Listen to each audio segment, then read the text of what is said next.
E aí, rapaziada, beleza? Sejam bem-vindos, e hoje traremos as principais notícias do Palmeiras, Corinthians e São Paulo. E vamos começar com o Palmeiras. O Palmeiras está prestes a anunciar o seu terceiro reforço para a temporada. Caio Paulista realizou exames médicos pelo clube nesta quarta e depende de pequenos detalhes burocráticos para ser confirmado no elenco de 2024. O início alviverde na janela de transferência serviu para resolver carências no meio-campo e ataque, com as chegadas de Aníbal Moreno e Bruno Rodrigues. Já Caio Paulista foi escolhido para dar mais versatilidade ao lado esquerdo do Verdão. Ainda há uma pendência a se resolver no meio-campo. O Palmeiras tinha Caule do Bahia como grande alvo para dividir a responsabilidade da armação com Rafael Veiga, mas o Grupo City não se mostra disposto a fazer negócio.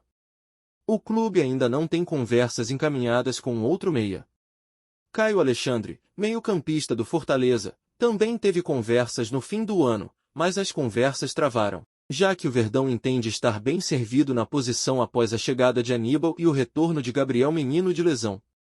A diretoria já disse ter como meta contratar de 3 a 4 jogadores para 2024, além de manter a espinha dorsal do elenco.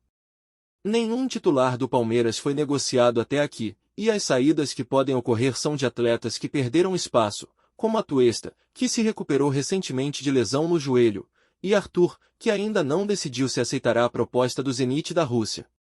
O Verdão se reapresenta na próxima segunda-feira, para o início da pré-temporada na academia de futebol.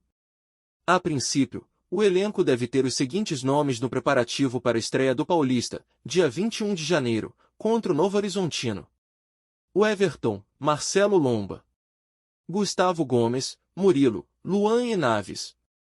Marcos Rocha, Mike, Garcia, Piquerez, Vanderlan e Caio Paulista. Aníbal Moreno, Zé Rafael, Atuesta, Fabinho, Richard Rios, Gabriel Menino, Rafael Veiga, João e Luiz Guilherme. Bruno Rodrigues, Dudu, Hendrick, Breno Lopes, Arthur, Rony, Flaco Lopes e Kevin. A Confederação Brasileira de Futebol está nos detalhes finais da negociação para definir a sede da Supercopa do Brasil de 2024. Há um mês da data marcada para a taça, a entidade é categórica para afirmar: o evento não será adiado.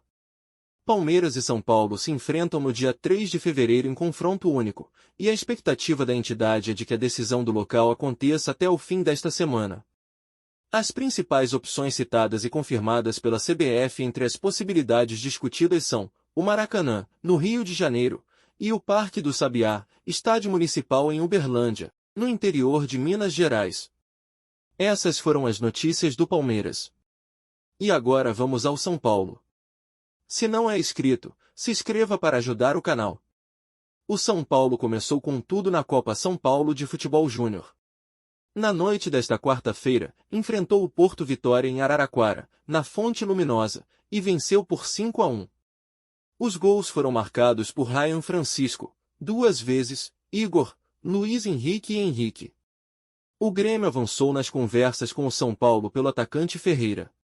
Apesar do interesse do Bahia, o clube gaúcho considera nos bastidores a negociação com os paulistas a mais próxima de ser concretizada, com detalhes burocráticos por serem superados. Existe otimismo do lado gremista para que as tratativas se encaminhem para uma conclusão nos próximos dias. Existe inclusive a possibilidade de Ferreira não estar em Porto Alegre no dia 8, quando o Grêmio retoma os trabalhos. A intenção gremista é receber cerca de 1,5 milhões de euros, cerca de 8 milhões de reais, pelos 35% dos direitos econômicos que detém. Fontes do Grêmio destacam a dificuldade de contratar uma reposição com os valores envolvidos, mas ainda assim se acredita que o negócio contemple o tricolor pelo último ano de contrato com Ferreira. Em relação ao Bahia, as conversas aconteceram entre o clube e o empresário do atleta. Havia negociação de salário e tempo de contrato nos últimos dias. Depois de negociar Beraldo com o francês PSG, o São Paulo enviará ainda nesta quinta-feira uma proposta de renovação contratual para o zagueiro Robert Arboleda, que está de férias no Equador. Aos 32 anos, ele tem vínculo com o tricolor até 31 de dezembro, e recebeu algumas sondagens e já poderia assinar um pré-contrato na metade do ano.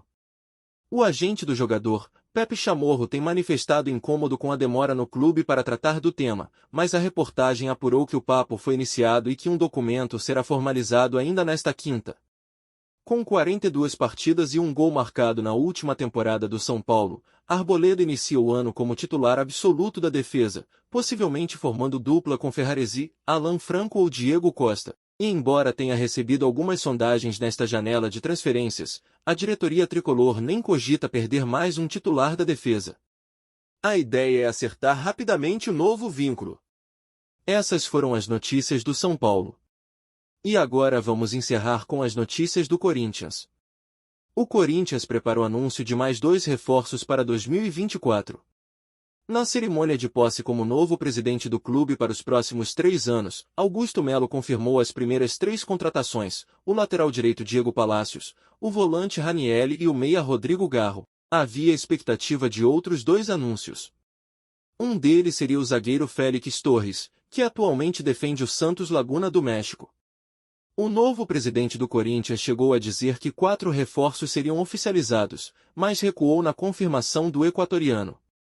Falei de 4, porque falta um pequeno detalhe, mas está certo. Tudo fechado. Um pequeno detalhe que falta e só seguramos mais um pouco, disse Augusto Melo durante a cerimônia de posse na última terça-feira. O anúncio da contratação de Félix Torres passa pela troca de documentos entre os clubes, o que deve ser finalizado até o fim desta semana. Com isso, o zagueiro deve assinar contrato de 4 temporadas com custo de 5,5 milhões de dólares, cerca de 26,6 milhões de reais na cotação atual. O Santos Laguna exigiu o pagamento de uma parte do negócio à vista para liberar o atleta. Outra contratação acertada é a do lateral esquerdo Hugo, que defendeu o Goiás na última temporada. A demora para o anúncio, que deve ocorrer nos próximos dias, envolve questões políticas do clube. Hugo assinou um pré-contrato com o Corinthians ainda em novembro, sob a gestão de Duílio Monteiro Alves. O Timão não precisou pagar pela aquisição dos direitos econômicos do lateral, arcando apenas com salários, luvas e comissão pelo negócio. Por ter sido uma negociação acertada pela gestão anterior, Augusto Melo optou por priorizar o anúncio dos reforços contratados pela atual direção. O Timão segue ativo no mercado em busca de reforços. Agora, a prioridade é contratar atacantes. O Corinthians tem interesse na contratação do atacante Pedro de la Vega, de 22 anos, que pertence ao Lanús da Argentina. A diretoria alvinegra, porém, ainda não formalizou uma proposta pelo jogador. O Corinthians venceu o Ji-Paraná por 6-0, na noite desta quarta-feira, no estádio Bento de Abreu em Marília, na estreia da Copa São Paulo de Futebol Júnior. A partida foi válida pelo grupo 10 da competição. Pedrinho e Léo Maná, 2 vezes cada, Igor e Kaique marcaram os gols da vitória do Timão, que lidera o grupo por ter melhor saldo de gols que o Bangu RJ, que venceu o Marília no outro jogo da chave. O Corinthians entra em campo novamente no sábado, às 17h15, no horário de Brasília, contra o Bangu novamente no estádio Bento de Abreu. Na sequência, às 19h30, Ji-Paraná e Marília completam a segunda rodada do grupo 10 da Copinha. Se inscreva no canal, dê like e comente. Obrigado por assistirem.